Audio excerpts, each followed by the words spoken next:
Okay, so welcome back to another video. Here is a nice, interesting product series that we want to find its closed form.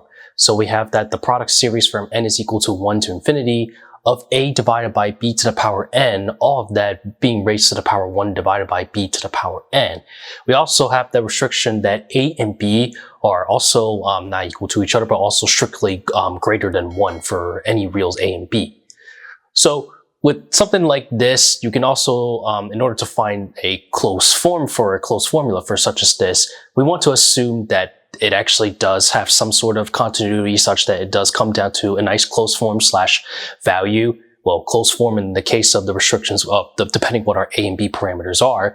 So we want to assume that, and then we actually can apply a bit of like some natural log properties to actually utilize to simplify our product series a little bit easier to turn that into a infinite sum. Then we can actually apply, so not really a whole lot of calculus, or maybe a little bit of calculus is involved, but we actually are going to be using a little bit of a geometric series to reduce things a little bit easier to find our nice little closed form. And further down a little bit down the way, that of course there will be a little bit of calculus involved, mainly using some sort of derivatives, deriving a specific formula to get that nice, substitution of that form to actually substitute back into it to get into that, to get, of course, our closed form that we want to achieve. So with all that, why don't we actually just jump right in? So let's assume that, of course, that this actually does converge to some value. So we'll actually just call this capital P, P being, for product series, of course. So if I were to take the natural log of both sides, so that means I have the natural log of P is then equal to the natural log of the product, infinite product series, n is equal to 1 of a divided by b to the power n, and then to the power 1 divided by b to the power n. So by continuity, if we assume that exists, we know that the natural log of a product series is the same thing as taking the sum of the natural logs. So in retrospect, we can actually convert this to say that this is the infinite sum. So n is equal to 1 to infinity of the natural log, or in this case, because it's the exponent, I can actually move that to the front of the natural log. So 1 divided by b to the power n of the natural log of a divided by b to the power n. Okay, and so of course, utilizing natural log properties, that this is the division of inside of our input, we could write that as a subtraction of natural logs. So then this will be the infinite sum at n is equal to 1 of 1 divided by b to the power n, and then multiplied by the natural log of a minus the natural log of b, and then to the power n. And this being, of course, that we have that n over here, so I can move that to the front. So fixing that even further, so we have that the natural log of a, since that's the constant, does not depend on a, nothing has the variable n associated with that, so I can move that outside, so that's a constant. So the natural log of a then times the infinite sum at n is equal to 1 of 1 divided by b to the power n, and then subtract. So same thing over here, so the natural log of b, then multiply with the infinite sum at n is equal to 1 of n, and then divided by b to the power n. Okay, so this is just what we have so far. So now let's actually notice that specifically our first infinite sum over here, that is actually, you can tell that we can actually use this in terms of a geometric series. So utilizing that, so we know that this is just going to equal to the natural log of a, and then we actually use the formula for the geometric series with its common ratio. Be careful not to write as 1 divided by 1 minus the whatever the your ratio is, because our index starts at 1, not 0. So if that's the case, if n is equal to 1, then we write the ratio of that. So 1 divided by b in this case, and then divided by 1 minus 1 divided by b, and then you can also continuing forward, so then the natural log of b, and then the infinite sum at n is equal to 1 of n divided by b to the power n.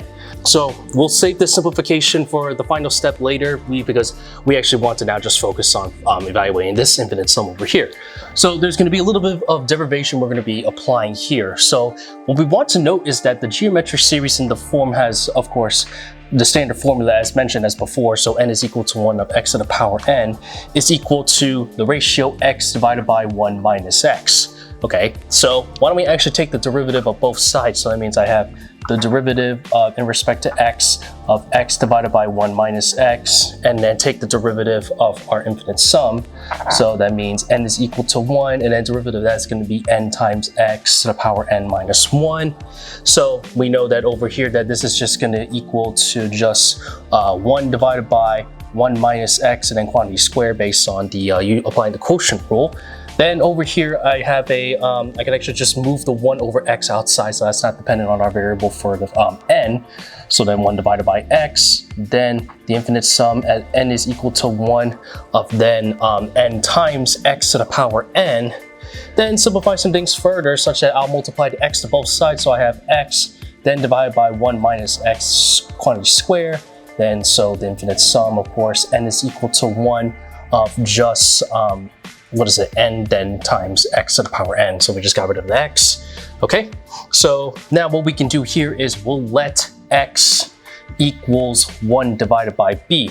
Okay, so let's actually switch to a different marker for this one. So if I let x equals 1 divided by b, so of course that would have to be 1 divided by b and then divided by 1 minus 1 divided by b, then quantity square, then set that equal to our infinite sum, n is equal to 1. So then that will be, what is it, just n, and then divided by b to the power n. Okay, so basically we just got something that's matched, so that we can actually just substitute this back into over here.